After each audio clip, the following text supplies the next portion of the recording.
Collins, and Jeremiah Elliott.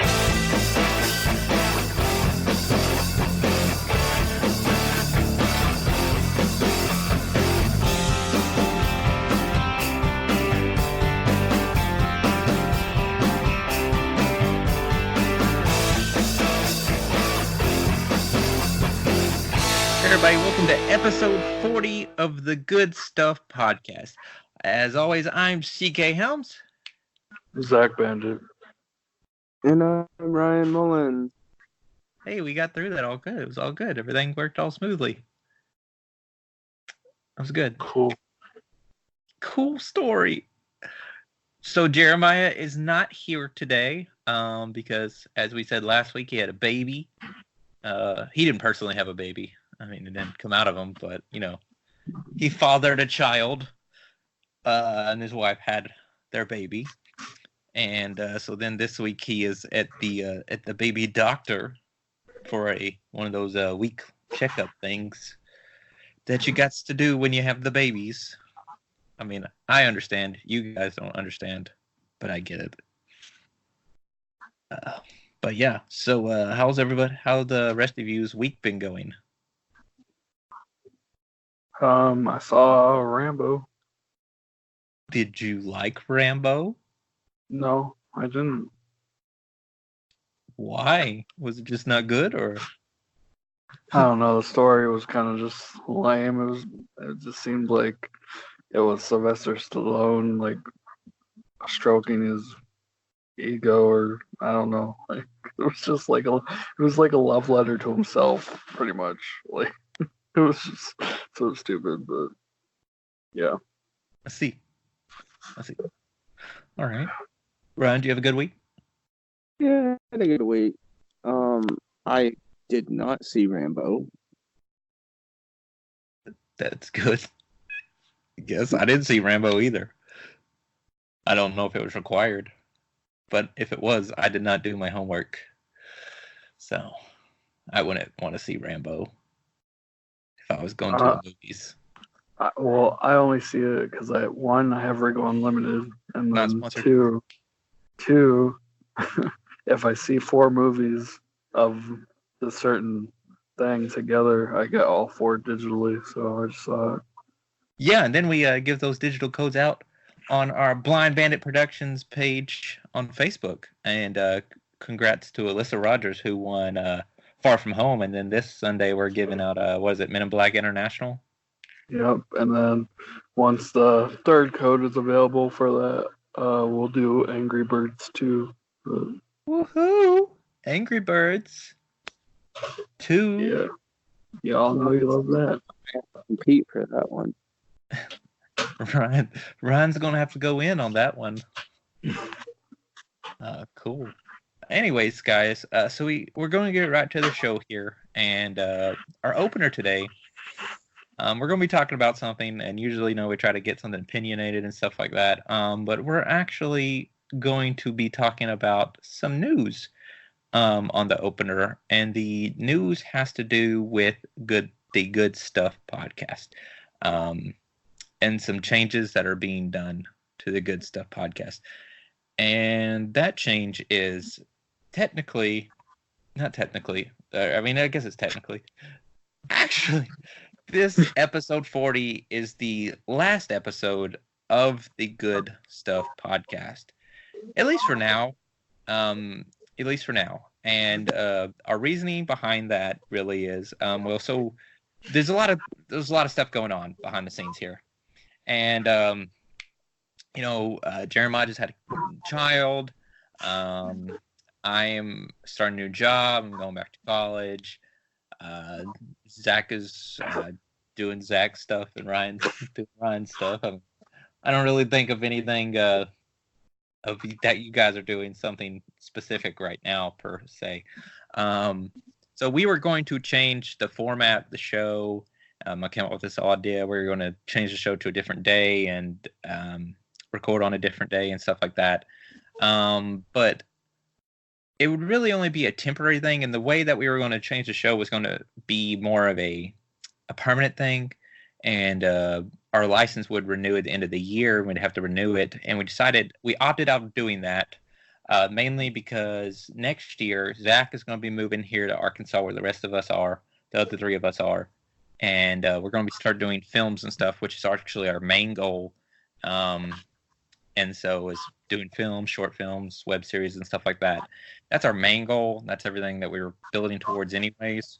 And so we're not going to have like a bunch of free time because, you know, we got other lives and stuff like that to do. We're not going to be a bunch of free time to be doing a podcast and all the film stuff and stuff like that, you know, starting next year. And so we decided to go ahead and end the show now instead of doing the format change, because that would be, as I said, it would be like a permanent change. And so we decided to devote our next 3 months to getting ready to do the film work and getting scripts done and locations scouted out and what else that needs to be done. While Zach, your volume is really loud, by the way. Well, Yeah, I don't know what you want me to do about it. I don't know either. Anyways, yeah, so we decided that we were going to devote our time and our money into pouring into what we're going to be doing next year instead of doing the podcast any further. And this, as I said, it's a kind of a goodbye, but it's like a for now type of thing, question mark there, because it may come back in the future. We may end up doing it again in the future. And when we do, we're going to do the different format and maybe do a video format too to go along with the podcast and stuff like that. But that would be something that when we're all together and stuff we can do then. So we're just trying to devote the little time that we have getting towards bringing great products of videos that you can watch next year. So because we got a lot in the pipeline. So I'm pretty excited about what we have being planned. So it totally makes sense to me. Me and Zach came up with this idea for this, and it made sense to the other. So Zach, did you want to add anything on that? Touch on anything? Give your feelings about that? Anything like that? I think you touched on pretty much anything I would say about it. Okay, cool. Ryan, what you feeling like, man? You about the same? You good? Yeah. It's just what we got to do in order to advance forward. Yeah. And it's really, I mean, BBP Blind Bandit Productions pretty much has filmmaking stuff was always our main focus. I mean, we just haven't been able to get to that point yet because of where we are location-wise and stuff like that. And we're building towards it. And the podcast was kind of a thing to put out a product. It was like a while you wait type of situation, I guess. That could be a good way to put it in. Yeah. And I mean, we've really enjoyed it. We really enjoyed the times together. Thank you so much for listening to the show and taking your time out of your day to give us 90 minutes, 2 hours of your day to whatever it is to listen to the show. And but as I said, we're not closing the door on it forever. It's close the door for right now. Goodbye for now. But the door is always open for us to bring the Good Stuff podcast back. And whenever we do bring it back, the new format that I came up with will be a cool format. And changing to a panel type format where other people can get involved besides just us. And so maybe you listening right now, you would be able to get involved in the new format that we would eventually do. But as of right now, our focus is on getting the scripts stuff finalized for next year for our shoots that we're going to do. So excited about that. But yeah, let's move on though. We got more of the show. Don't go anywhere because we're still here for this episode 40. And but we're going to take a little bit of a look back at our show. We've done 40 episodes, and a lot of stuff happened throughout these 40 episodes, and different things that we could talk about. we have our moments when in the opener we do a top 5 list, and I figured that we should do a top 5 list of moments that open in the show. Zach, come on in. You mute, or can I mute you? Yeah. I'll mute you. Okay, cool. All right. Sorry. It has a lot of background noise. So we're going to do a top 5 list of top 5 moments from the show that we enjoyed. Ryan, do you have your top 5 list ready to go, or you just Ryan in it today, or what? I don't know what that means. That means you just come in ill prepared and you just throw something together. I only have a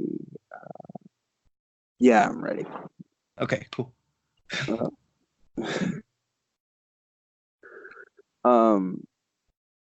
My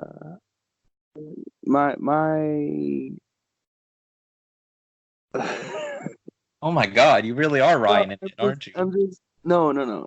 It's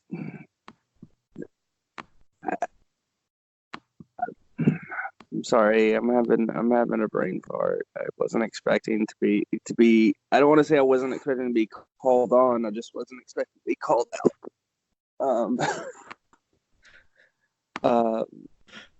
I can't unmute Zach. Oh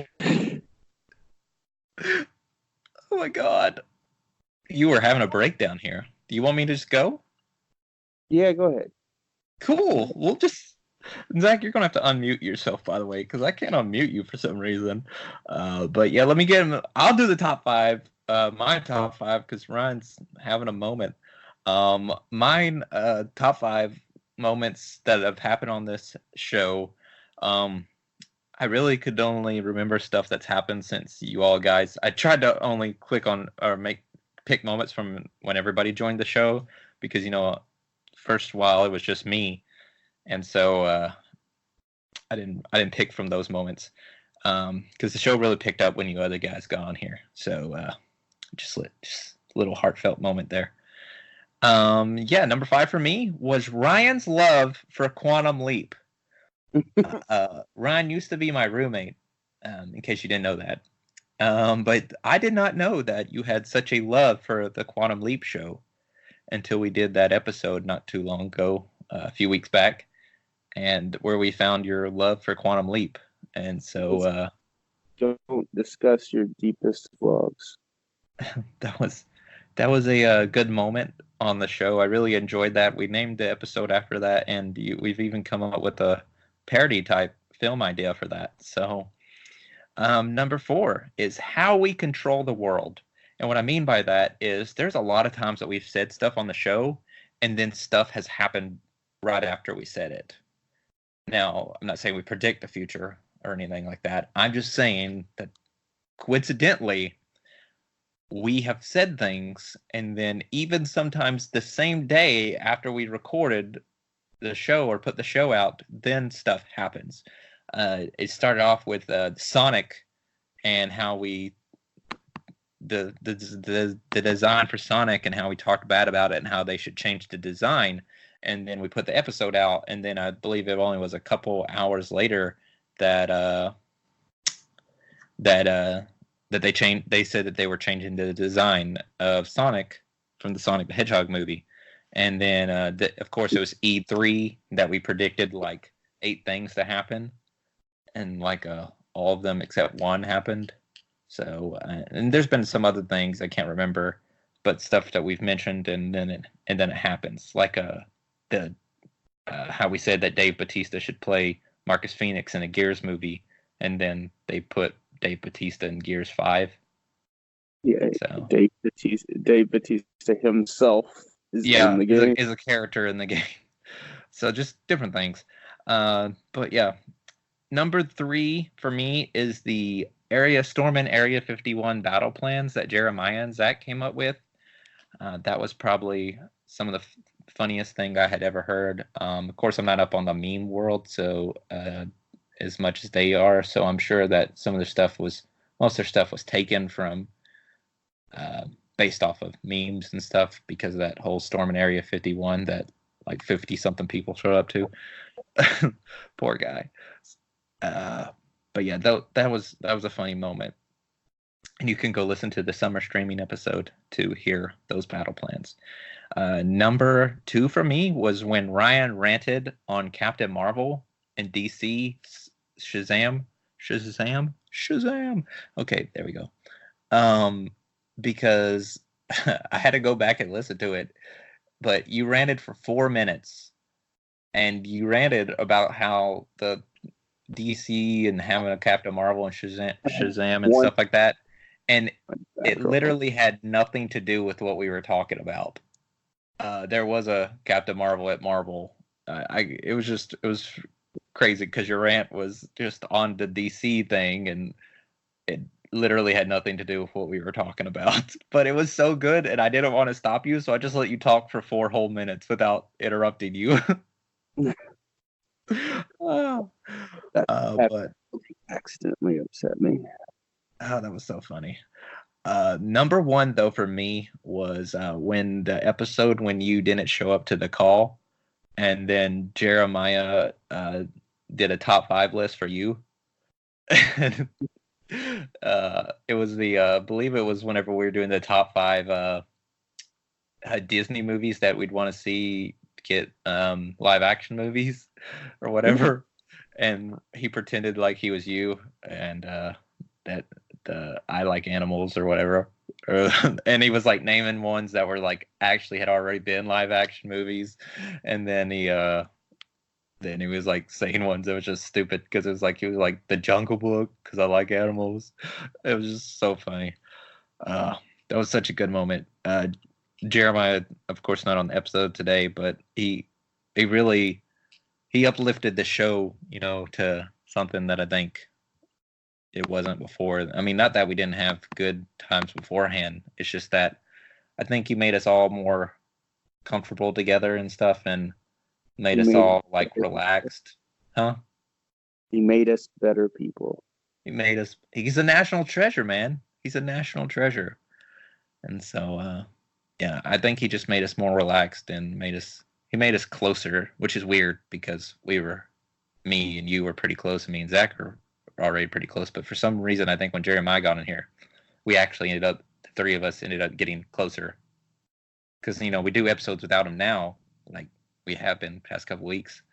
And I think they're better than the original episodes when it was just the 3 of us.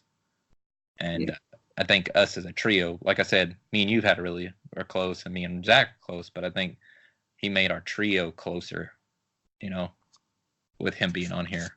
Just made it more comfortable. I don't know. Anyway, honorable mention would be Jeremiah joining the show then. So, yeah. By the way, Zach, I still can't unmute you for some reason. So you're going to have to figure out how to unmute. I'll just remove you from the call and you can just join back. Yeah, we'll just do that. Yeah, see you later. All right, Ryan, you ready? You ready for this? Okay.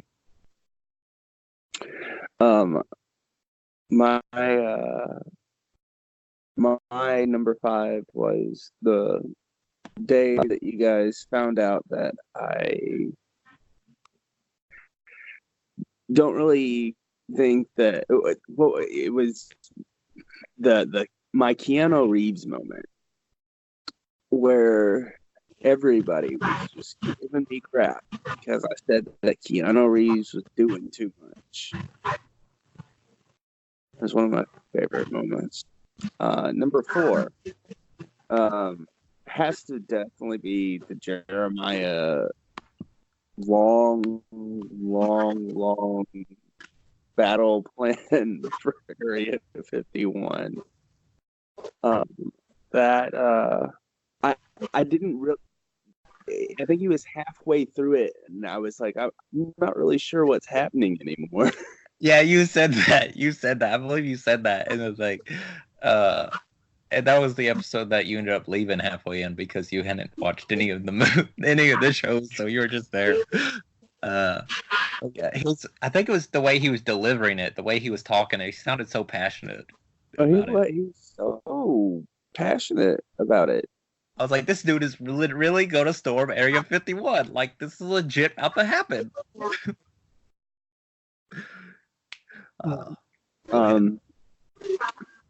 Number 3 for me is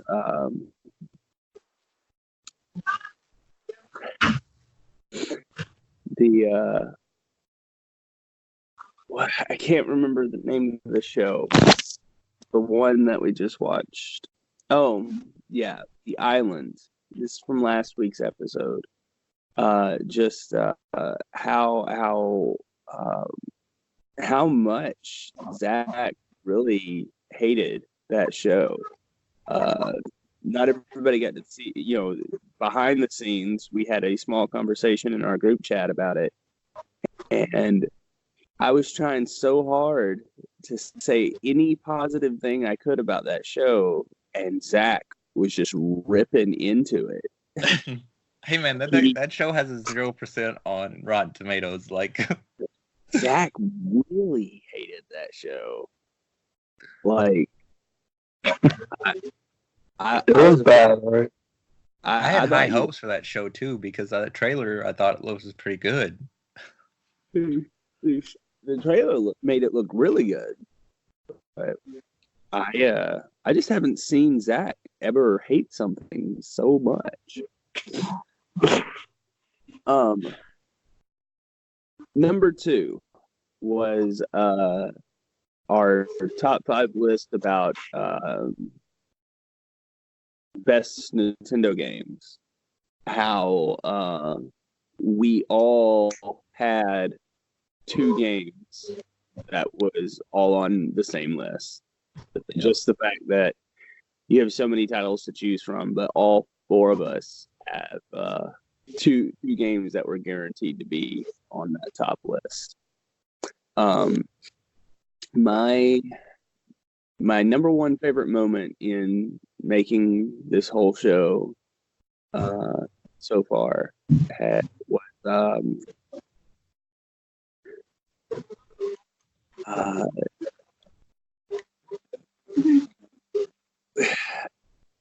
I can't remember the actor's name that we were talking about, but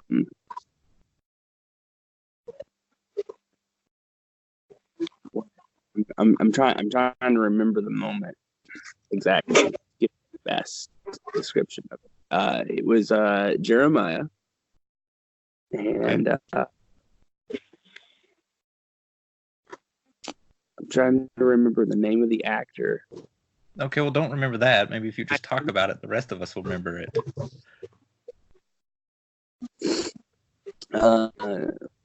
Whenever Jeremiah was doing the impression of the actor that we were talking about,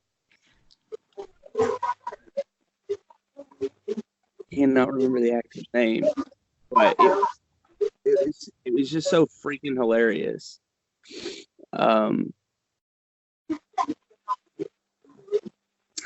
I'll remember it here in a minute. I'm gonna bring it up. But that was my funniest. Like, I had to mute my microphone while he was doing his little impression because I was cracking up. Oh, when he was doing Chris Rock impression. I think that's who it is. Yes. Yeah, when he was doing a Chris Rock impression. And I was, dude, I'm sorry, but yeah, that had me rolling, and I had to mute my microphone. Y'all were like, "Ryan, you're muted, Ryan, you're muted," and I was like, I didn't even mute because I was just all I was doing was laughing. All right, Zach. Yeah, what's up? Favorite moments. Favorite moments, Zach. Oh, all right. So number 5, Ryan never knowing what he's talking about. He never knows what he's talking about, and I sometimes just want to know what he's talking about because I just don't know. Number 4, Ryan leaving that one time because he had nothing to add because he didn't watch any show. That was the summer streaming episode when I was just like, "Oh, I didn't watch that." I was like, "This is the second one. Did you watch? Did you watch any of them?" And you're like, "No." And I was just like, "Okay, you could just go, man." do you just want to go? Because you're like, "Oh, I didn't know if I can." He's like, "Can I?" He like said it all excited, like I'm like, damn. I was All like, right. can I? All right. You're not gonna be written up, Brian. You're not gonna be written up, okay? For this is this is an excused absence. Number 3 is Jeremiah pretending to be Ryan that one time during the when he didn't show up. Right? He didn't show up, or he had to leave early or something. I can't remember which one it was. I think he didn't answer. I don't know if he didn't answer the call or whatever one it was. It was something. I was sick at that time, and you guys were calling me, but I was just sleeping straight through it. Okay. And then number 2 is that Captain Marvel rant that Ryan did that had nothing to do with anything that we were talking about, and we're like, such a good rant. We listened to it right before the show, right? And I was then, just like, "Hey, Ryan," and you're like, "Yeah," and I was like, "Look, you're doing a really good job, and what you're saying makes sense. It just doesn't make sense at this moment." and number 1 is probably the Area 51 strategies that me and Jeremiah came up with. Oh yeah, those are good. Good times. Jeremiah's was so crazy. It's just the way that he's talking. Like he was just getting so into it. He's like, and then the Kyles, they're gonna. And I was like, oh my god, calm down, bro. But yeah, that's when Ryan did say that in the middle where he was like, I don't even know what's going on anymore. It's like, what's happened to the show? Oh man. The show became awesome. Woo. Had some good moments in the episodes, and you can go back and listen to all our episodes. I believe the Ryan one, where the one where Jeremiah was being Ryan, was the episode "I Like Animals." The battle plans were the summer streaming, and then the Ryan's rant on Captain Marvel was Mr. Passionate and a cuss ton of Comic Con.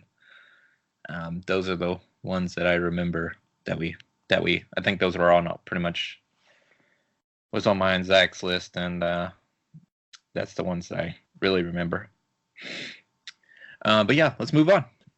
So after the opener, we move into releases, and normally it's a release coming the next day or the next Tuesday or whatever, but there's no really big ones that are coming out to movie theaters Friday or big video games coming out this week. So since we don't have a show anymore, I decided to do stuff that's coming out next Friday on October the 4th. So, the first we're going to start with Ghost Recon Breakpoint. It's a game coming out on PS4, Xbox One, and PC. We've talked about it before. It's as I said, it's a sequel to the Wildlands game. It's got what's that guy's name? Played the Punisher. Berthanol. Huh? Berthanol, I think is his Yeah, last name. John Berthanol or whatever. Yeah. It's got him in it. And the trailers that we've seen, we've pretty much mostly, I believe, we all agree that it look pretty cool game. So that game comes out next Friday. So I guess to ask is just which, by the way, you can actually play a beta. In the beta, the multiplayer beta is right now. It's I know it's on PS4. I don't know if it's on PC or Xbox. Zach, do you know that information? I'm not sure, but I'm downloading it now. It's on PS4 right now. You can download it and play it this weekend, and so you can play it up through Sunday. So it's free to download. You don't even have to pre-order the game. So you can do that, and we're gonna do that, and we'll give you some thoughts on the Facebook page of what we thought about it. So probably tomorrow afternoon. If you're listening to this episode on Thursday, then on Friday we're going to give you some thoughts. But yeah, what about the game? Does this look like a game that you would be interested in getting, Zach? I mean, I never bought it, but I really liked the beta for Wildlands. I thought it was pretty fun. but I'll just have to play the beta and see if I'm interested in getting it or not. I'm not really interested in paying $60 for a game at this time, but I mean, maybe when it's on sale. Yeah. It's the holiday season, so a lot of big releases coming up now, so you kind of like got to pick and choose. So I mean, it's kind of a bad time of release. Not really, I guess, a bad time. I mean, it's the holiday season, so it's technically a good time because more people are going to buy stuff with Christmas coming up or Yep. Hanukkah if you're into that. And so I don't know why I went there. But yeah, so I mean, it's a good release time, but at the same time, whenever you got so many big releases, people are having to pick and choose. So maybe this will be something that you would have to get, later on down the road when it's on sale, you know. But Ryan, what you thinking, man? Is what you've seen so far of this game? Is it something you're going to get or what? I'm gonna do the same thing I've done with all the other Ghost Recons, and I'm gonna wait till it drops in price. I want to play it, but like Zach said, I'm not sure I feel like paying $60 for this particular game. Right. Yeah. I just got Call of Duty Modern Warfare, and I've got pre-ordered Jedi Fallen Order, and so I mean that kind of where my money went. So I mean it's kind of I really don't really have a choice to wait, but so I mean I'm kind of have to wait no matter what. But I am going to play the beta this weekend just to see if it's something that I would get sooner than later. Yeah. So I mean, Wildlands was pretty fun, but like I said, I was more than happy with waiting 4 months to get it. Yeah. Yeah. It's very similar to Far Cry. It's like kind of like a third-person Far Cry. Right. Anyway, yeah, we'll check the beta out and we'll give you some thoughts about it on the Facebook page. So yeah. But another release that's coming out next Friday. This one is a movie, and it's the most controversial film of the year, and that is Joker, with Joaquin Phoenix, directed by Todd Phillips, and so Joker. Let's talk about that real quick. Are you excited about seeing Joker? Are you going to see? You're going to go see it, Zach. So because Regal Unlimited. So I'm gonna wait on you. I'm gonna wait on you. I'm going to go to Ryan first. So Ryan, you're going to go see Joker? We talked about this before. About whenever the trailer come out of whether we're going to see the movie or not. So is this opening night gig for you? I can't recall. I will probably see it opening weekend. Yeah. Has any of the controversy because it's the controversy of just the content of the film, Joker killing innocent people and stuff like that, because of stuff that's going on in the world. Does that stuff that's going on in the world, does that affect whether you want to see this movie or not? Well, okay. I guess it's the whole personifying of the villain kind of thing, and it's just you go into the movie knowing that you're going to see a movie that like brings up the bad guy. Like that's the whole point. He is the villain. He is the DC villain.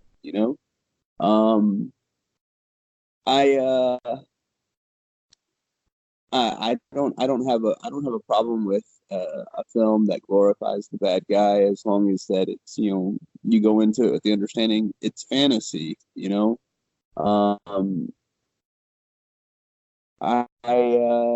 don't have an issue with him killing innocent people in the film. I mean, Joker in every film he's been in, Jack Nicholson, what was his name? Heath Ledger. Heath Ledger. They all killed people in the film, and it was like, okay, it was still a good performance. It's just there's no Batman in this one. You know, there's no hero to stop it. There's no yang to the yin in this one, and I think that's where a lot of the controversy comes from. Is that I guess whenever you watch whenever you watch the first Batman, or whenever you watch Heath Ledger as Joker, there's always it's up to you as the viewer to pick and choose who you want to glorify in that moment. And in this one, it's no, you have to glorify the bad guy. So it's not really like, I don't see it as controversial. I see it as it's a story. It's being told, and you can either choose to enjoy it or choose not to. But I mean, if it's as good as everybody says it is that's seen it so far, and IGN giving it one of its rarest of no, they don't give anything a straight 10. Hell yeah, I'm gonna go see it. Hell, it makes me want to see it more, because it's not something you get to see all the time. Is a film that truly just is about glorification of the bad guy. But the thing is that the bad guys have stories too. Yeah. But yeah, man, I mean, think of all the Empire Magazine, Total Film, Enemy, IGN Movies, Time Out, The Guardian, Evening Standard, the Times. All of these have given Joker a perfect score. That's just all the ones they have on the poster. And so, but there's tons more that have been given this movie, the movie of the year. It's going to win Oscars and stuff like that. And I just think if you sit there and try to associate the movie with something else that's happened in real life, I mean, that's just like trying to blame stuff on some form of entertainment instead of actually getting to the root of a problem. And it's just something society does now, is they want to blame everything else, but they don't want to take responsibility for actions. They just want to, it's the movie's fault. It's the movie. It wasn't the person themselves. The person didn't have anything problem. It was the movie. They saw a movie. So, but yeah. It's, you can find 101 things to blame for things, but it's like, evil things have been happening on this planet well before the creation of movies and video games. Yeah. For sure. But I mean, this is definitely a movie that I want to see on opening. So, I mean, if you want to watch my kids next weekend, that would be great.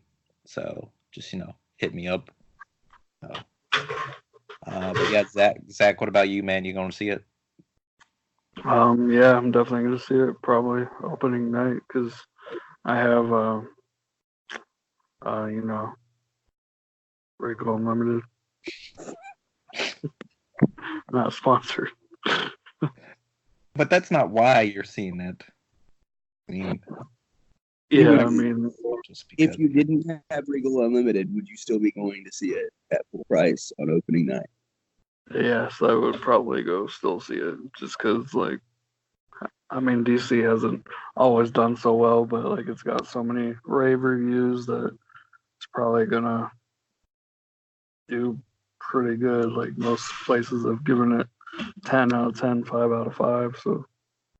Yeah. I mean, my real question about this whole thing is, if so many critics are giving it such a great score, and I want to hear everybody's opinion. Do you think that DC should just cancel their current Batman plans and remake their Batman plans to fit around this Joker? No, Oh, okay. no, no, because Joker shouldn't have an origin. This should just be something completely different. I mean, I think there's multiple incarnations of Joker.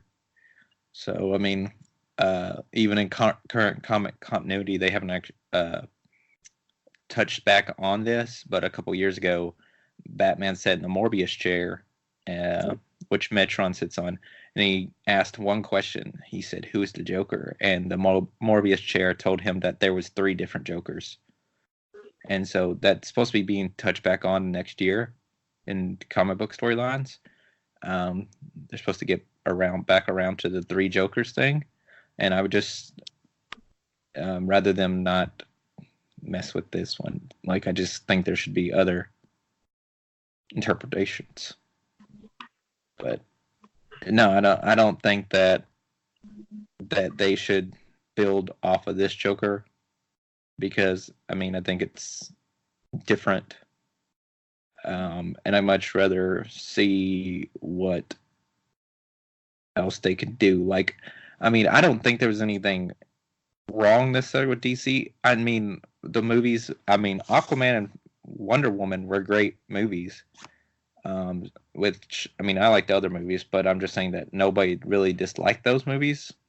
So you could take, I think that would be better if they just did a Flashpoint type style movie, and then everything got changed, and then since Ben Affleck is out, and they could use if Robert Pattinson's Batman is good or whatever, I mean, then use him, you know. But I don't think they should build a universe around the Joaquin Phoenix Joker. I just think it should be a standalone thing. So you think I just want to make sure you think that because Aquaman and Wonder Woman were good individually on their own without the Justice League thing, that there should be a... I think you should still leave those people in the universe and just do your other characters. Like, do an actual Superman that people will really like, and do a different Batman, whatever, like that, and they just act like those movies are disassociated from the Justice League movie. You know? Like that, those are events that happen, but they just don't happen anymore in the timeline because of something in the Flashpoint. Yeah, do like a Flashpoint that makes basically whenever the timeline gets, because then you would see all the Flashpoint stuff, and then when it goes back to normal, there would be changes, and it would be like minor changes, and like it would be a different Batman, a different Superman, or whatever like that. So, but not everything would change, just some things. So, do you think they should keep the same actor who played Flash? I don't know. He doesn't have all the answers, man. I don't have all the answers. I don't have all the answers. I don't think that they need to change all the characters. Okay, I'm gonna stop intentionally taking us off topic. No, it's all good. I mean, it was good. It was good. It worked. But yeah, let's move on then. Cool. All right. So after releases, we moved in the trailers, and there really wasn't too much trailers this week. But the Frozen 2 final trailer came out. Yeah. Which, I mean, there was a lot in there. And so I apparently, when we posted it on the page, like 3 people put little mad faces. I guess they weren't ready to let it go. Sorry, guys.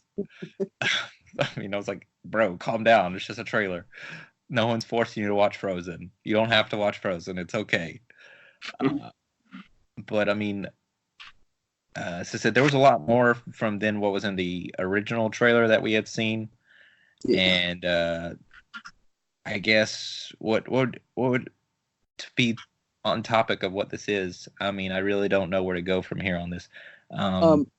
So it appears that they're going to be touching back on uh, Anna and Elsa's childhood, and there's going to be some revelations from her childhood that directly connect to her current status. And it looks like they're taking it in a kind of a Dark Phoenix kind of take on it, that she's going to get to a point where her powers are getting out of control. Well, I think that I think there's other people with powers, because in the first trailer, like, there was all these other things that we've seen.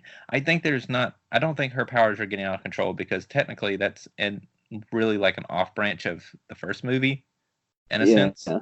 And so, I mean, I don't think it's going to go there. I think there's other people, because there was a one part in the movie. And that other people, there's assuming that it's Elsa. Yeah, I don't know.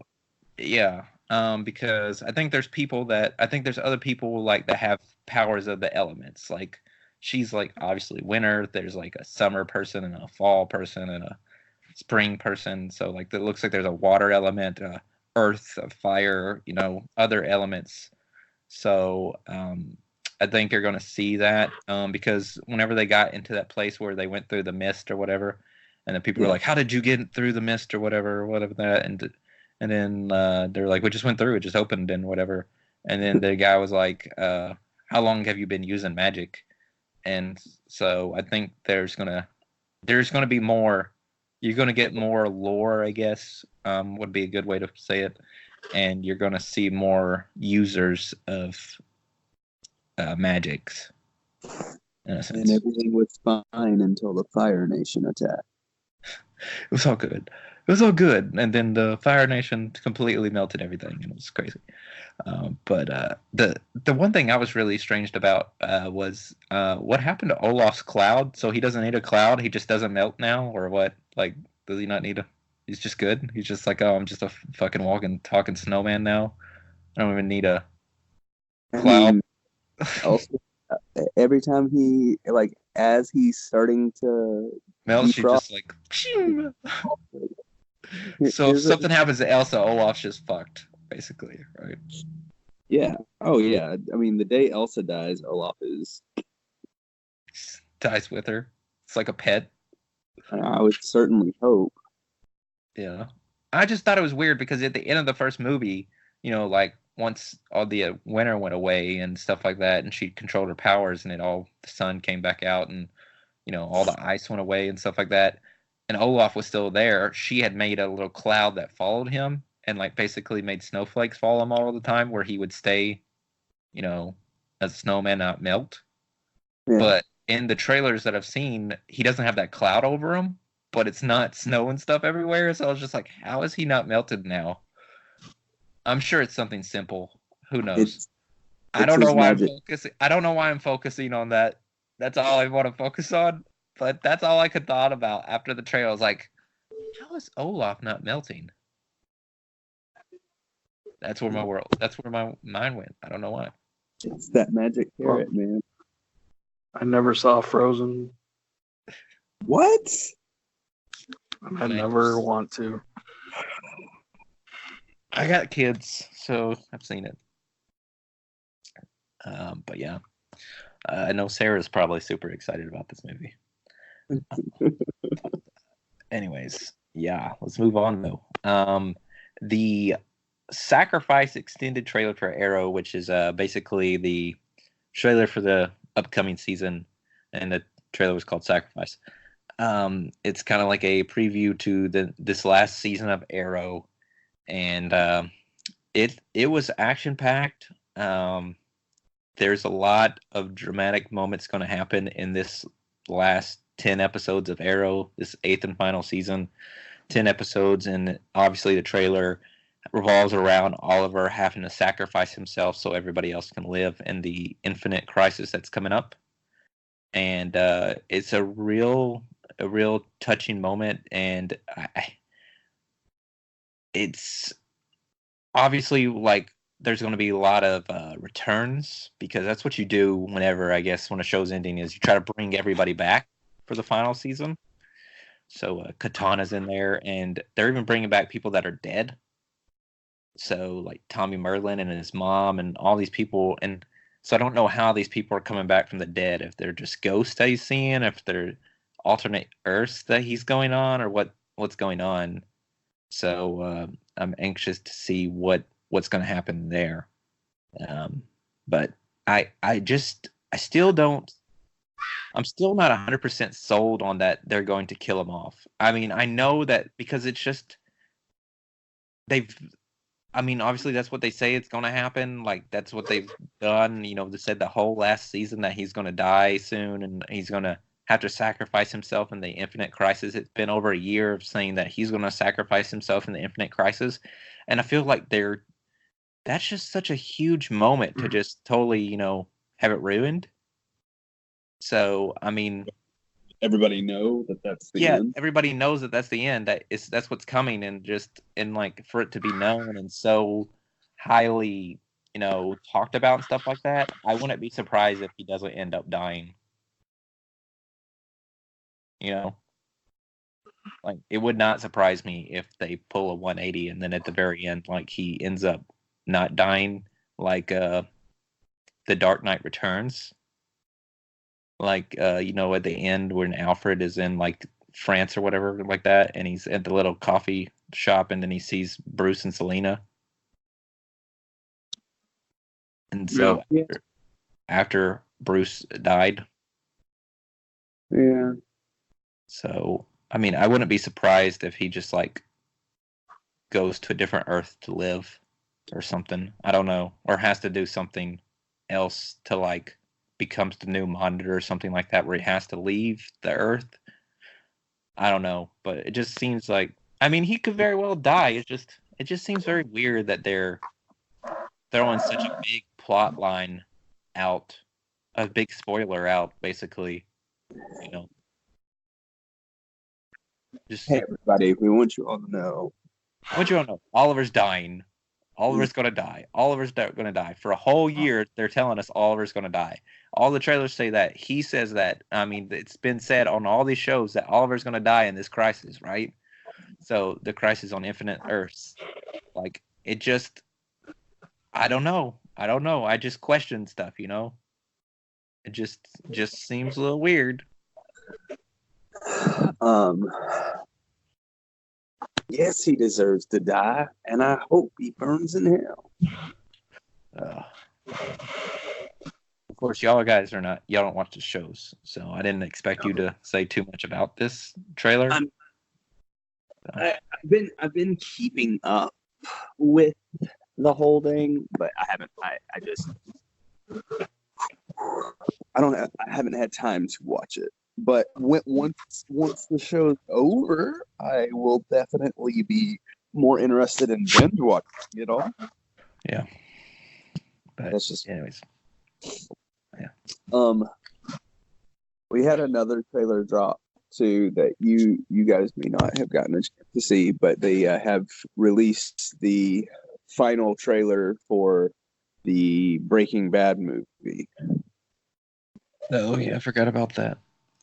That is, that's looking like it's going to be a really, really, really good little mini movie to finish up.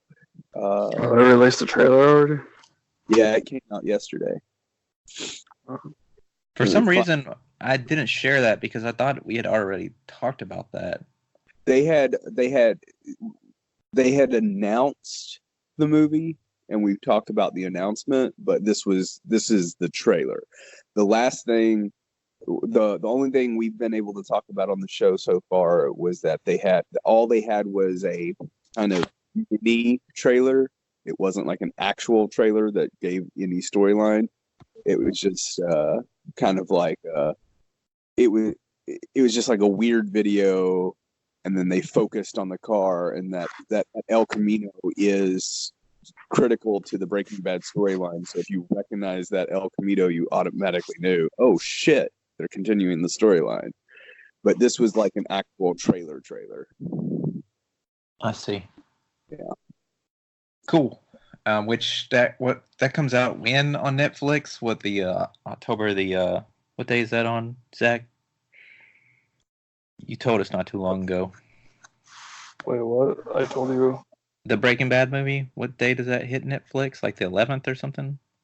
Oh, I don't know. I don't remember telling you guys anything. Could have swore you did. I don't know.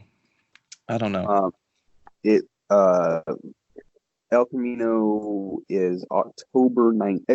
October 11th. October the 11th. See? Look Yeah. at that. Told you. All right. Cool. We'll go watch that trailer because I totally forgot about that. But yeah, so our last little segment here that we have, our normal segment, is Premiere Bots, where we watched premieres of shows, which I still may do, and just do something else with it. Maybe just give our thoughts on the page. I think we should still do it. And but yeah, so we watched premieres of new shows, and then give you little thoughts, and or at least tell you if you should watch the show or not. So we had a few of them to choose from this week, and I think if Zach watched the one that I told him, which he probably didn't, then we all have I watched them, Tom. Bam! Oh, look at that. We all have a different one. Oh, And, cool. yeah, so we all watched a different one because we had 3 choices, and we all watched a different one. So Ryan, your show was Prodigal Son, and that started on Monday on Fox. So don't be long-winded. Just a little bit about it and what you thought was a good show, if it was a good show or not. Okay. So basic premise of the first episode is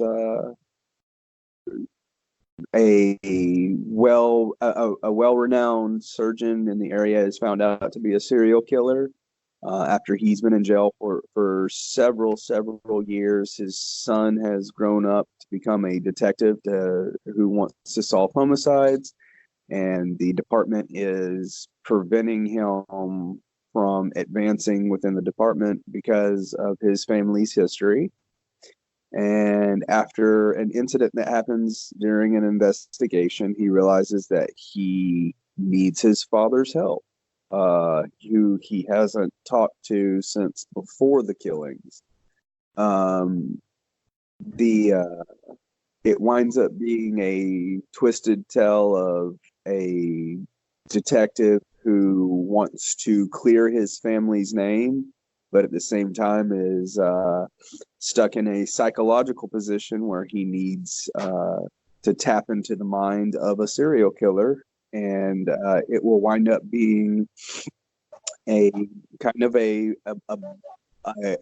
buddy dramedy of sorts. It's not too comedic, but it is very dark. It's a really good storyline, and I will definitely give it 2 thumbs up on the first episode, but it is not particularly my kind of show, so I'm not going to be going back to episode 2. But I do recommend it for people who are into psychological thrillers with dark twists to them. Yeah, and a little bit of a Hannibal type of skew there. If you're a fan of Silence of the Lambs, if you're a fan of Dexter, or if you're a fan of Bones, I would definitely recommend this show. Cool. All right, and you can actually watch that on Hulu if you have Hulu, so catch the premiere. But it's not too late. I'll go second because my show came out on Tuesday on ABC, and that show is called Emergence. Emergence, quick synopsis of the first episode is it centers around a police chief of a small town, and she lives with her dad and her daughter, and she's divorced recently, like 10 months divorced. Anyways, so she's the police chief, and one night all the electricity goes out in the town, and then she goes outside, and they all go outside, and there's this like green light, and then she gets a phone call, and she has to go to the beach area. Apparently, there was a plane crash, and when she's there, she finds this girl, and so the girl she ends up taking with her to the police station, and then there's this other organization that shows up, and they're called like the NTSB or something like this. And so basically you find out more in the episode as the episode goes along, and she has to like take the girl away from the police station because people try to come find this girl, to take this girl. And there's a lot of stuff going on. I'm not really for sure what's exactly going on because they didn't give too much of it away in the first episode. It's like a mystery, and it's kind of, I don't know if it's like extraterrestrial like and show or not, because it gave off some of that vibes, but at the same time it's like there's a lot of stuff going on, and I'm not really for sure, but it's kind of like X-Files and a cop show at the same time, and it's kind of strange, but at the same time it's really intriguing, and I really enjoyed it. 2 thumbs up for sure. And I'm all in for the show. I set this to my stuff on Hulu, and I'm gonna watch this show. I'm on it every week now. Like I was that intrigued. It's a good show. So better or worse than The Island? Things better than The Island. But yeah. And then Zach, you're next. You watched Stumptown, right? Yeah, I ended up watching only half of it though because I ran out of time. But yeah, I think it's based off a graphic novel. Stumptown. At least that's what I'm pretty sure that's what the description said. But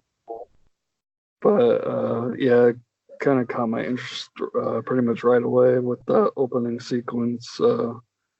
Was pretty good, and then it goes to 3 days earlier where I guess this Colby Smulders character is trying to find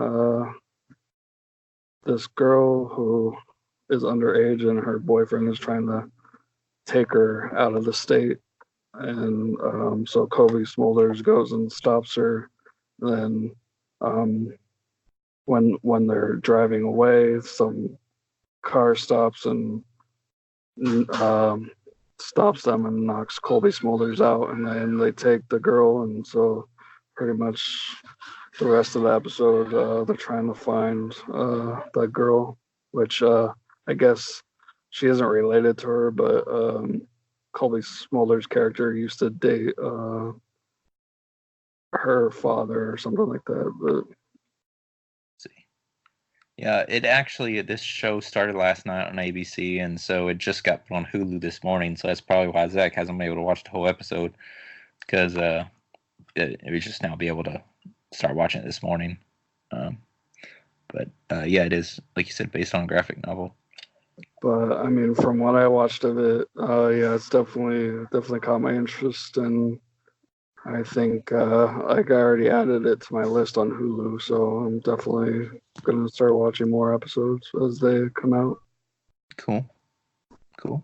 So isn't it weird that all 3 of the new shows that started that we all watched, I didn't realize this till now, but they're all like police detective like type shows. Yeah. They all are police type shows, but they all have a different premise to them. That's kind of crazy. But yeah, there's 3 shows to choose from that you can watch. Those are the shows that premiered this week, and there's plenty of more shows that are premiering as time goes on. Maybe we'll still do some premiere thoughts, and we'll just give you some thoughts on, like, by sharing like a picture on our Facebook page, and just whether you should watch or not. Cool. So let's move on to our news stuff. Good. All right, so the Modern Warfare beta, which talked a little bit last week, and we're gonna give our final thoughts on it because it just ended. It was this last weekend too. It's 2 weekends in a row, and so it was cross-play and stuff like this. And we're just talking about the beta right now, Ryan. Just letting you know. Just that's what we're going into first, okay? So just save your stuff. You'll see what we're talking about in a second. But yeah, so let's see. As I said, last week episode we talked about it some, and so don't want to go too much into it. But we got to try out. At least I got to try out. Me and Zach did. We got to play Ground War. As I said, it was cross-play. We got to play Ground War, which was 32 on 32. And it was, I really liked this mode. It was a pretty good mode. And it was, they have a Ground War on Black Ops 4 that we've played, but this one was totally different because it wasn't like a Blackout one, and it's a multiplayer Ground War. And so it was totally different, and it was intense and stuff. And so, I really did enjoy it, but I still got to say though, I think even after playing the beta, besides Gunfight, which I mean we only got to play like 2 days out of like 10 days, Gunfight's still my favorite. But I think second is Realism. Realism is such a cool mode. I really love that mode. I think the most. So, but I once again I enjoyed the beta. Just like I said last week, really enjoyed the beta, and I've already pre-ordered Modern Warfare, so I mean, it's, most excited I've been about a Call of Duty game. So I don't really have anything else to add. Zach, did you about the same on me, or? Yeah, pretty much the same. Like my first favorite mode is probably Gunfight, and then Realism. I really like that. Like I don't like the HUD or anything because it's nice because people won't like know exactly where you are and like camp that spot, or they'll see you coming on the radar or something. So like in Realism, none of that's there, so you can't like wait for people to come to you. Like you see someone coming and then wait for them and then kill them. Yeah, it takes a lot more skill, and I really enjoyed that Realism mode. So, Ryan, did you get to play any of the beta, or did you get on it too late, or? I played a lot of the beta. I had the beta on the PC the whole time it was out, and I played it the whole time it was out. It was just because my schedule doesn't exactly match up with y'all's schedule. I was having to play it later at night than when you guys were on, so that's why we never got to join up together. I wish we had been able to. I did really enjoy the Realism mode. The Ground War was one of my favorite modes, though. Just having so much going on all at once. There were a few modes that just weren't really cutting it for me. Cyber Attack was. I never actually had a game of Cyber Attack play out where the bomb actually got used. It was just right. I was always killing the other people. Yeah, it's just elimination at every time I played it.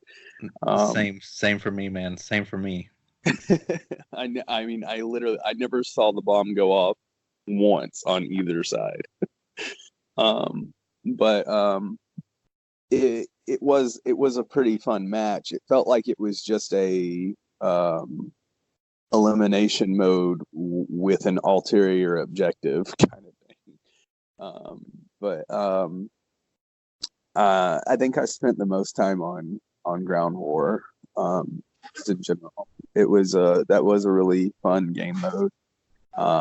The beta was enough to convince me to pre-order the game, but we'll get into it in a moment. But I have canceled my pre-order because he's a snowflake.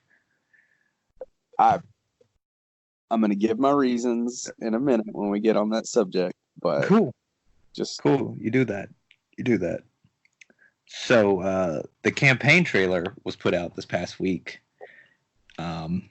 and personally, I thought it was the best campaign trailer I've seen, and definitely the best Call of Duty campaign trailer for sure.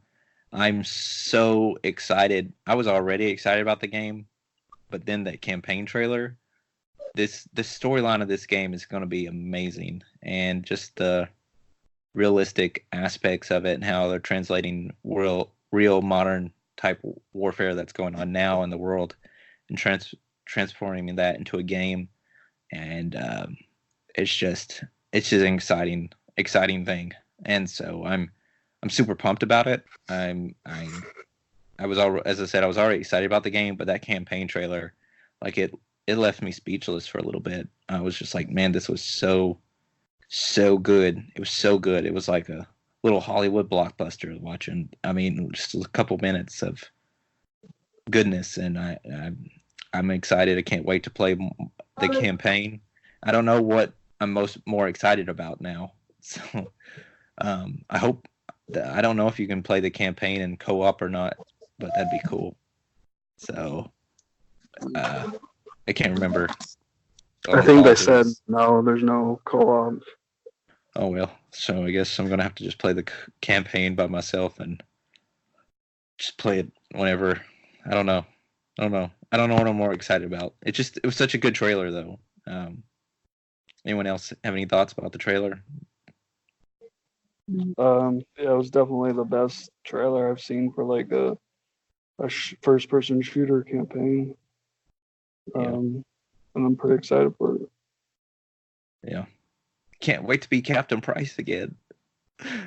So It's always fun to play a dead man. gotta love that Captain Price mustache. So good. So good. Well, Ryan, I guess you don't really have any more thoughts for the campaign trailer. Mainly because you're ready to get into this next one, aren't you? Yeah. So all right. So at the end of the campaign trailer, there was a little tidbit there that for the PS4 version of Call of Duty Modern Warfare, they're going to have an exclusive Spec Ops mode called Spec Ops Survival. And it's going to be a timed exclusive, but the timing is a whole year. And there is tons of people upset over that have Xboxes and PC versions of the game, and they're highly upset. And we're going to be able to talk to one today on the show. We're going to talk to one of these Ryan Flakes right now, and it's our own Ryan Mullins. So Ryan, we'll go ahead and let you have your moment in the sun here. All right, this is going to be one of my infamous rants. Activision doesn't care about Xbox and PC. They never have. And this is another slap in the face to PC and Xbox players. Okay, can I stop you real quick for just a second there? I'm just going to counteract everything that you say. Yes, so you say that, but there was 4 games before the past couple of games that came out. There was like 4 or 5 Call of Duty games that everything came out exclusive to Xbox. But nobody's talking about that. Say that it's them showing that they never cared about Xbox or PC. You just said that, but yet there was 4 or 5 games of Call of Duty games that it was Xbox was the one that was getting exclusives, and the Xbox 360 Call of Duty games, they were the ones that were getting these. It just switched over. But go ahead with your rant. Okay. I cannot find a single good reason to make one play mode after a game that you have hyped up so much as being cross-platform, especially a shooter that is cross-platform, not just on Xbox and PS4, but cross-platform with 2 consoles and PC. That is very rare for a video game to do that. And I want to give them props for doing that. But at the same time, I cannot find a good reason for them to make one play mode exclusive to just PS4. I think that it will lead to bad queuing. I believe that it will lead to people who, like me, who primarily play on PC, if I were to have continued with my purchase, it would leave me out. If I were grouped with you guys, obviously, I think that their matchmaking wouldn't queue for survival mode, which is cool, but it eliminates an entire queue for PC players and Xbox players. I personally do not see a good reason, and I have not heard. I have looked on Reddit. I have looked on the forums. I cannot find a good reason from Infinity Ward or Activision why they are doing this. Are you trying to boost PS4 sales? Are you trying? I mean, I have seen enough people who have done the same thing that I have and have canceled their pre-order. I canceled my pre-order whenever I found out about it. Activision people, heads at Infinity Ward and Activision have both said that that they would rather have a huge community playing 99% of the game and only a small, one portion of the community being able to play what they consider 1% of the game. But the way that they have their queuing system, at least on the beta, is that they have a quick play mode where it will find a match of some sort. You can set filters to it of which ones you want to include in your quick play search. But if you're going to have a quick play option, have all the game modes available to everybody. That's really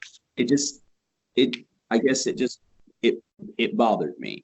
But Spec Ops is different than multiplayer. It's not going to be. Yeah, so I think I give you enough time to rant. So I'm going to go ahead and go on all this against you here. Well, the reason why you haven't seen a good reason or whatever that you found online is because this is not a new thing. This is exclusivity is not new at all. And there's never been a reason given for any type of anything whenever something's been exclusive. This isn't the first game to have exclusive modes for different systems. This isn't the first game. I mean, it's a timed exclusive. I mean, I understand there's a year, but whatever. There was a whole year for a Tomb Raider game that came out that it didn't go to other consoles. It went just to Xbox One, and it didn't come out to other consoles for a whole year. That was a whole entire game. There's exclusivity has been a thing forever. It's only being touched upon because it's Call of Duty, and Call of Duty's gotten hype again because of this, and so therefore it's just started with people complaining about it. It's literally one thing, all right, one little mode. So there's Spec Ops, all right. So they haven't even unveiled Spec Ops. They're not unveiling it for 2 more weeks, okay? Yeah. So say there's like a dozen Spec Ops modes. Okay, there's Spec Ops. This is Spec Ops. This is a Spec Ops mode. This is a Spec Ops mode. This is Spec Ops mode. You get to play a dozen. Then there's a 13th Spec Ops mode that's survival. You're not going to play that one, and you're going to cancel everything. You talked about how great the beta was and everything like this, and you're going to cancel it all for this one little mode that you want to be able to play. Based on this, it makes when people say that literally sound stupid, because it's literally a little mode that you're not playing out of a little portion of a game that it doesn't even matter. It's not going to affect your queuing. You want to know why? Because, yeah, you said there's a quick play thing, right? Well, if you remember from the beta, the ground war, the gunfight, those are not in the quick play options. Those were not. They were on their own. So like this, there will be Spec Ops. So like in multiplayer, there was so much that was in quick play. Then they will have a gunfight one. They'll have a ground war one. They'll have a realism one. They'll have like certain lobbies that are just going to have those specific modes. So then the Spec Ops one, which is not even multiplayer, it's Spec Ops. And by the way, it's not the first Call of Duty that's had Spec Ops on it, and it's not the first one that's Call of Duty that there was an Xbox game that had Spec Ops mode, that they had a Spec Ops mode that was exclusive to Xbox, but nobody's talking about that one. I believe it was Call of Duty Ghost. And as I said, so there's going to be a quick play for Spec Ops that you'll have like 5-6 different Spec Ops, and then they'll have one that's by itself, one by itself, one by itself, one by itself in these lobbies. And then there's that one lobby for that survival. So it's not going to affect your thing because you won't even be able to have that. So it's not going to affect your matchmaking, anything like that. At this point, now it's just basically nitpicking over the one little thing, when exclusivity has been something that's been the reason why you're not seeing a reason is because this has happened in tons of other games besides just a Call of Duty. I mean, not even just games in general. There's games that come out just for Sony games, just for Xbox games, just for Nintendo games. This is just things that happen. I even told you the example of Batman Arkham Asylum. It had the PS3 version had Joker. You could play as Joker, but you couldn't play as Joker on the Xbox version or what other version that they had of it. You couldn't play as the Joker in that. You could only play it on the PS3.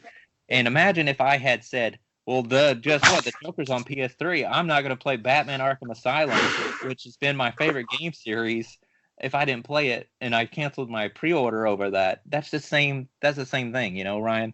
And and I think I made it more, you made me more upset about, I just was very confused because it sounds like a snowflake type thing to complain about.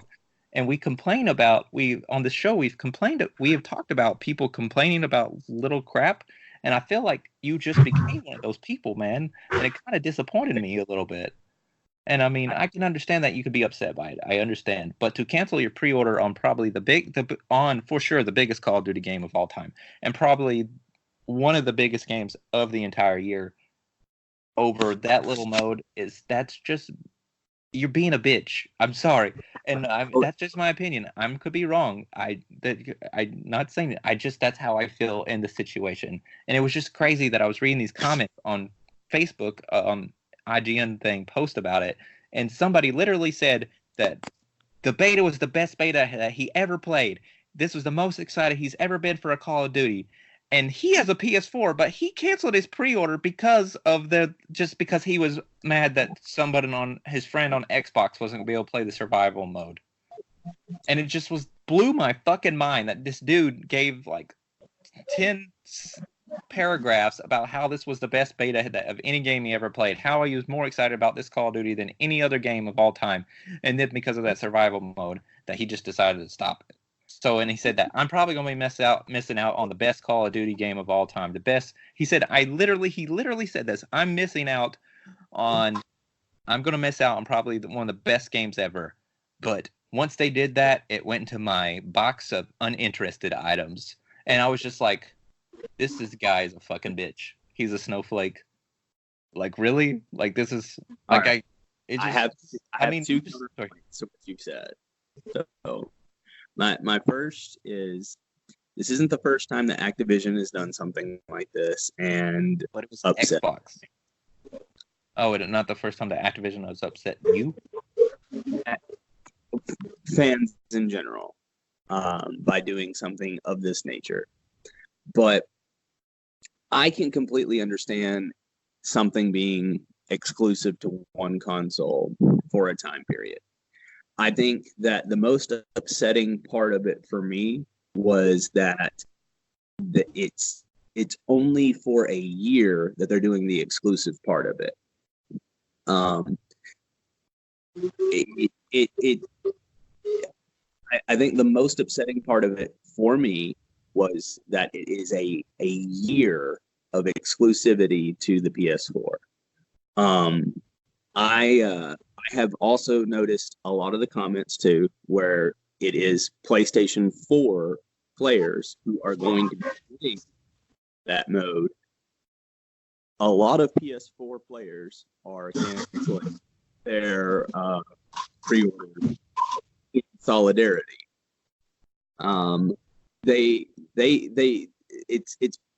It's the people that get it. They get why there is an outrage over it, or an fan. I guess the word is just a massive amount of fans being upset about it, because it is not just. I could understand it being exclusive for the first 3 months or something like that, but a whole year of saying, hey, here's this really, really, really, really cool game mode, but you can't play it. It seems super unnecessary whenever they're pushing so hard this advertising point that this is cross-platform on everything it's on. Everybody can play together, and we're uniting all of the gamers, all of the Modern Warfare gamers. You all get to play together now. You play against your friends who are on a different, unless you want to play this one mode. And it's just. Well, you know what they should have done? You know what they should have done instead? They should have just released it as a DLC, I guess, and made everybody pay for it. And made everybody pay for all their DLC like all the other Call of Duty games have always done. But instead, they decided this year just to give all this stuff away for free. But they should have just did the same model where everybody could get it and pay for it, because that would have been a better idea, right? Because then they could have the exclusive mode. But it's okay if PlayStation had it then, because then we paid for it, so it'd been okay, right? But is it not the same thing though? Is it the same thing if we complained about? I can complain about. So I have Dragon Ball Fighter Z, right? Well, I have all these fighters. But I don't have Jiren or Videl as a fighter because I haven't paid for those fighters. But somebody else on a different console has those because they paid for them. I don't see how they're losing money by doing this. Do you know why? Do you know why that this PlayStation has the one mode and no one else has it? It's because Sony paid a shit ton of money for some DLC for all the PS4 people, and Microsoft and PC didn't. That's what happened. That's basically what happened. Is that they basically paid for everybody's DLC. Now they may put it out as a DLC where you can buy it and have it on mode, and that you pay $5. Be like, sorry, Microsoft didn't want to pay for it, but Sony paid for it. I mean, because it's basically what it is. Sony paid the money, but that is a set of time. It's because of the contract that they have. I don't think it's going to affect sales though. So, I mean, if there's some people who are going to be offended and cancel some pre-orders, I guarantee you it's still the top-selling game of the year. Because it's Call of Duty, and it always is. Yeah. And that's why they're not worried about it, and they don't have to say anything. Because guess what? They're still going to have the top-selling game of the year. I guess it just felt unnecessary. But anyways, we spent a lot of time on that. What do you say? Good? I'll let you know how survival mode is, okay? I'll tell you what, I'll switch it for you, okay? All right. All right. Last thing of Call of Duty is Black Ops just came out their new Operation Dark Divide. We're not really going to get into it, but they went full superhero and supervillain on us. It's kind of cool, kind of crazy. It's totally off ball. It's the opposite of Modern Warfare. Basically, that's what it is. They just went off the rails, but I've enjoyed it, what I've played so far. So, yeah, get the new operation for Black Ops 4. If you have Black Ops 4, I'm sure you're already playing it with it. So October PS Plus games have been announced. And normally, we do the games with gold versus PS Plus. We can't do that right now because they haven't announced games with gold yet. So we're just going to quickly tell you that for October PS Plus, you can get MLB The Show 19 and The Last of Us Remastered, both in October. And, normally we say which one is better. But honestly, I don't know. These are two great games. Well, MLB The Show 19 is pretty much a newer game because it's the past baseball game. I don't think they've come out with 20 yet. And then The Last of Us Remastered, which was a huge hit. So Xbox is really, they got enough time. They're going to have to get something big to compete with this, So I don't know. Zach, you said I said I knew that Zach would. You've already have The Last of Us Remastered, right? Yeah. But are you going to get MLB The Show 19? I might try it out. I mean, I used to play baseball games a lot, so I mean, they're pretty fun. Like, I don't like the sport, but like, I still sometimes like play Madden or whatever. Oh yeah. So, The best part about sports games is that you don't have to go outside and play the sport. exactly.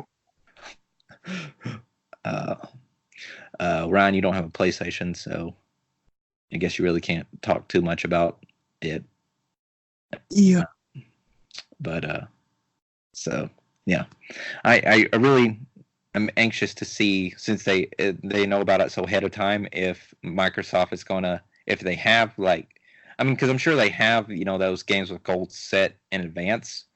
I wonder if they're gonna trade one out for a better game, because for a while they've got a lot of lackluster offerings. So I wonder if they're going to try to pull a big, since they know something ahead of time, if they're going to try to put something out that's pretty big. Who knows? I don't know what they could put out that would be pretty big, but we'll see what they do. But see. Last bit of the things that we're going to go into is that Sony just had their latest state of play this past week. And there was a lot of things, which, I mean, overall, there was not a lot of new things that got announced. There was a lot of stuff that was already had been announced. So it was kind of for me, it was, this is what the third state of play. And it just wasn't, to me, up to par with the other ones, Yeah. As far as the other ones had a lot more announcements and stuff like that, and we got a lot of besides the Call of Duty trailer that we already talked about, we got a lot of stuff that we'd already seen, and so I wish we had seen something more new stuff, That's basically how I felt like about it. It wasn't a bad state of play, but it really felt like we could have seen more. What did you watch it, Zach, or did you just keep? Yeah, I just kept up with the news. I didn't watch it or anything. I was going to watch it, and then ended up doing something. I had to do something. I couldn't watch it. But they had a lot of big announcements, like Civilization 6 is going to be coming to PS4. So that was a pretty big thing, I think. Nice. Is it going to be PS4 exclusive? No, I think it's already out on Nintendo Switch, to be honest with you, and PC and stuff. I just know that it's coming out on Xbox and PS4. I haven't played a Civilization game in a long time. Civilization has always been a lot of fun. It's,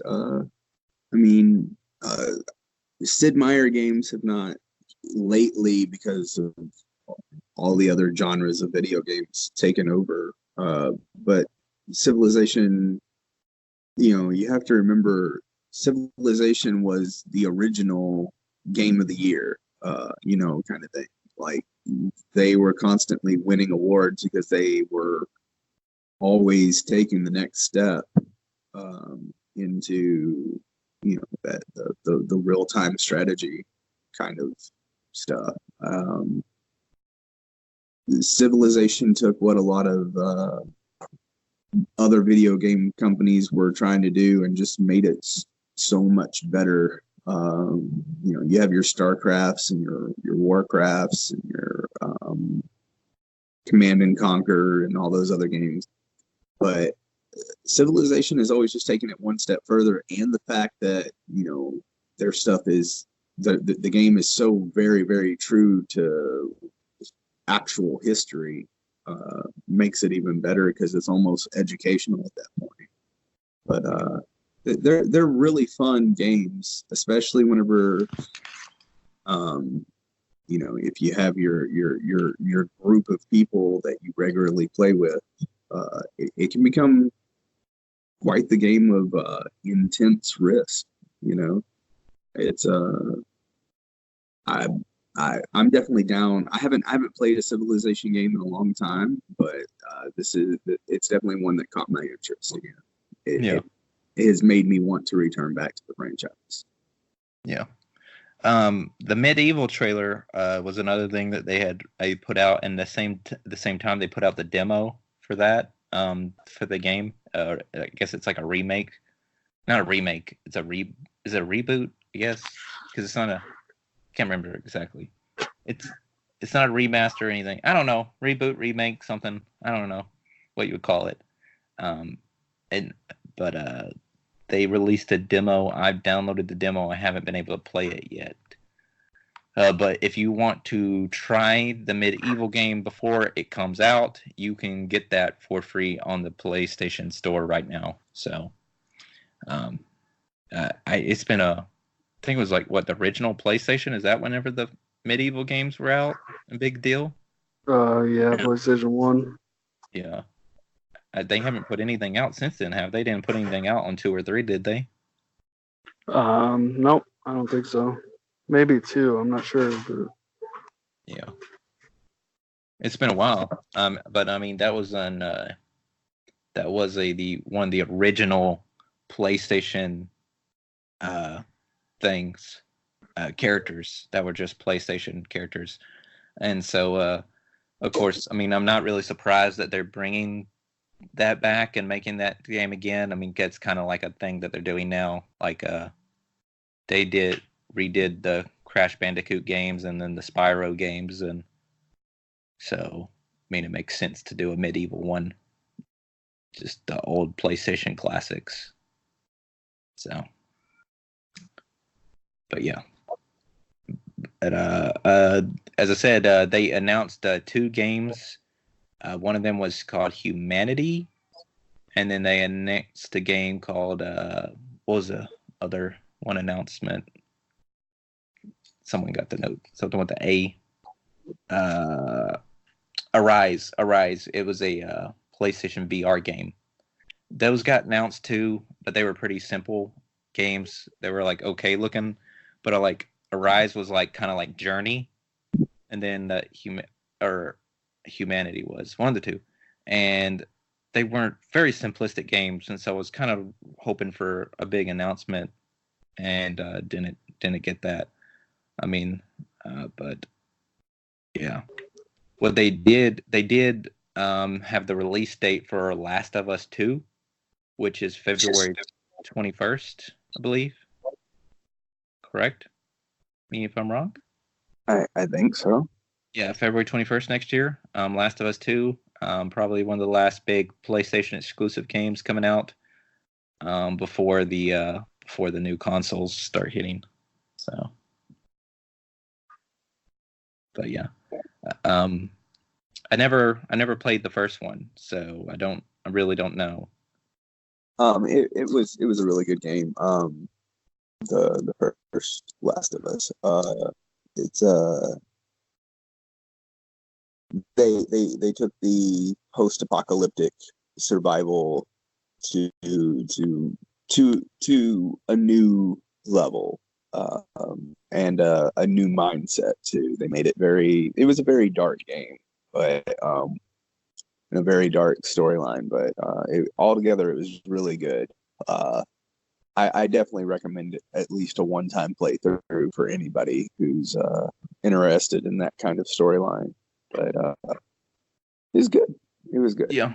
Zach, you never finished that game, right? Because you said that whenever you had it on PS3, you got stuck at this one part, and then when you got the remastered version, you got stuck on the same part. Yeah, so I never completed it, but You gonna What- go what- back through and try it again, or I might try it again. We'll see.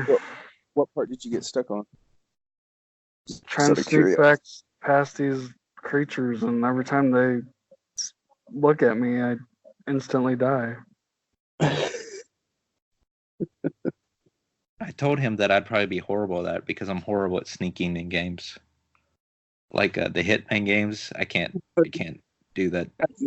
I've seen you play a couple of games that have stealth missions, and or stealth is an option. Stealth and, is not an option for me. I've never seen you just go in there chunking grenades and launching rockets. Stealth is not an option. Don't give me any type of stealth because it's not happening. Stealth is not an option. I'm a run and gunner. Like I'm gonna go in, I'm gonna pop some caps, and I'm out. I'm out, man. I'm gone. You're done. You're dead. I ain't playing with you. I ain't doing stealth stuff. Can't do stealth. I don't know. So I'd probably want to be good at that. Though I think whenever the game does for PS Plus, I think I'm gonna play The Last of Us Remastered.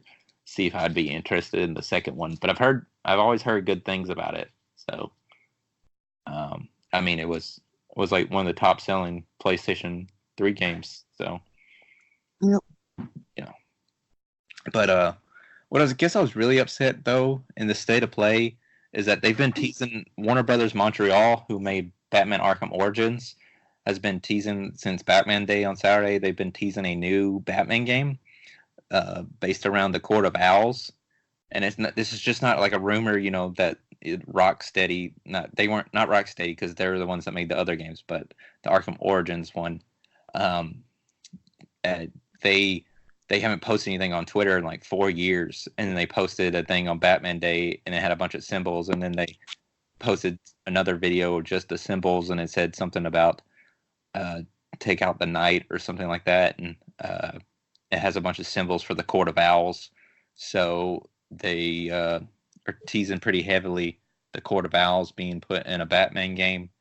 And so obviously we're going to get it. And so it's just not like those rumors, those Rocksteady rumors that Rocksteady's working on a new game and stuff like that. I mean, this is like a legit tease. So, I mean, obviously pretty soon we're going to get a Batman announcement from Warner Brothers Montreal, which will be a spinoff of the Arkham Origins. It won't be a Rocksteady game, but it will still be a Batman game, and that's all I really care about. And Court of Owls was such a good storyline that I'm really excited to see that. And I was really hoping that it was going to be in the state of play, and like so was everybody else in the video game industry. And then it didn't happen, so I was really upset that it didn't happen in the state of the play. I was really, of course, Zach tells me it's never going to happen. So it's never, that the Batman game's never coming. Much like the Gears of War movie will never come. It's never happening, man. Never happening. But that was what I was most upset about it. But as I said, it wasn't like a bad state of play. It just wasn't as good as the previous ones that we've seen, where we've gotten like plenty of announcements for exciting games, because the new game announcements were kind of meh to me. So, but I mean, I said it wasn't bad enough.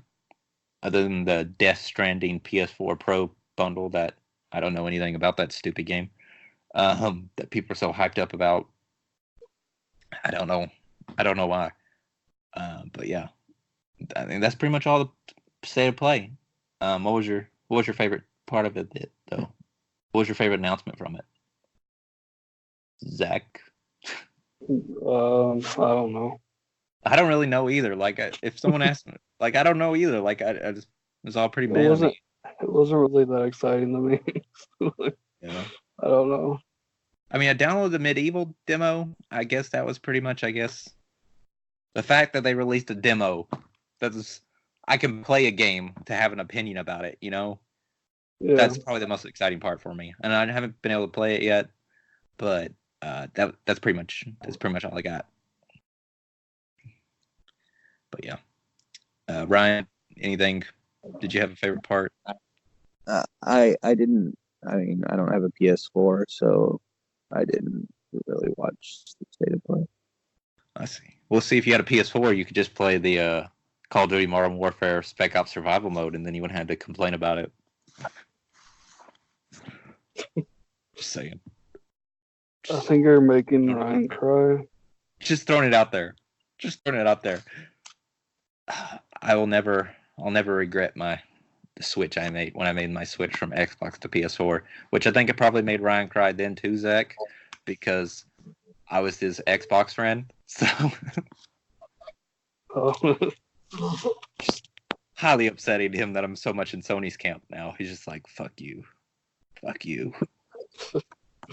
Yeah, I tried to bring you over before, and then you're always saying Xbox is so much better, and then suddenly you're a PlayStation guy. Man, that God of War game, man, it did it for me. I was just like, this is amazing. But yeah, I still love you though, Ryan. Okay. Crazy kids. You should not cancel your pre-order so that way you can still play with us though. You gotta be on our team. I would love to be on your team, but I can't because of one mode. Because the 1%. You're really upset about the 1%. Did you vote for Donald Trump? No, I mean that's the thing. Are you sure? I'm against 1%. I'm against 1% having all the good stuff. I don't know, man. I bet the mode sucks. I just want the mode to just be shitty.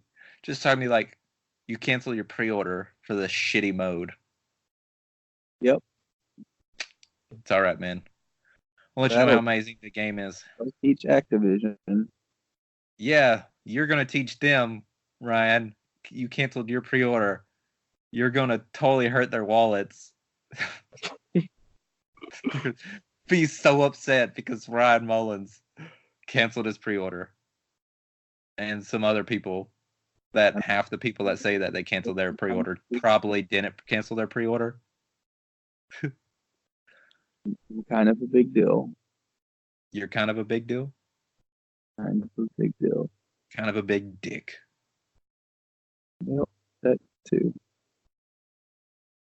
But anyways, guys, thank you so much for listening to our final episode. Don't forget, you can follow us on Facebook.com/Blind Bandit Productions. That's where we're at on Instagram, YouTube, Blind Bandit Productions on both of those. BBP for real on Twitter. And, stay on that page and see what the future holds for BBP and what else we're going to do. And listen to all the past episodes on iTunes and Google Podcast, Spotify, YouTube, Stitcher, all those things. Yeah. Definitely. It's been definitely keeping up with us. We got more things coming in the future. Some big exciting things. I obviously can't share script ideas with any of y'all, but we've got some really good projects in the works. Right. Don't forget the comic book. The comic book's getting worked on. So getting pages sent to me on the regular, and it's looking pretty good. Me and Zach have been looking at the pages. So excited about the new art style that we're going in. Don't you agree, Zach? Yeah, it's really good. There you go. It must be a PlayStation 4 exclusive because I didn't get it. Yeah, it's a PlayStation 4 exclusive comic book pages. So. God damn it, Activision. Oh, man. It was good. I like that. Good job, Ryan. All right, guys. Thank you so much for listening.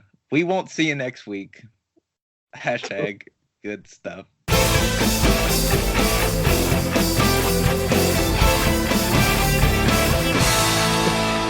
I will remember you. Will you remember me? I miss us already.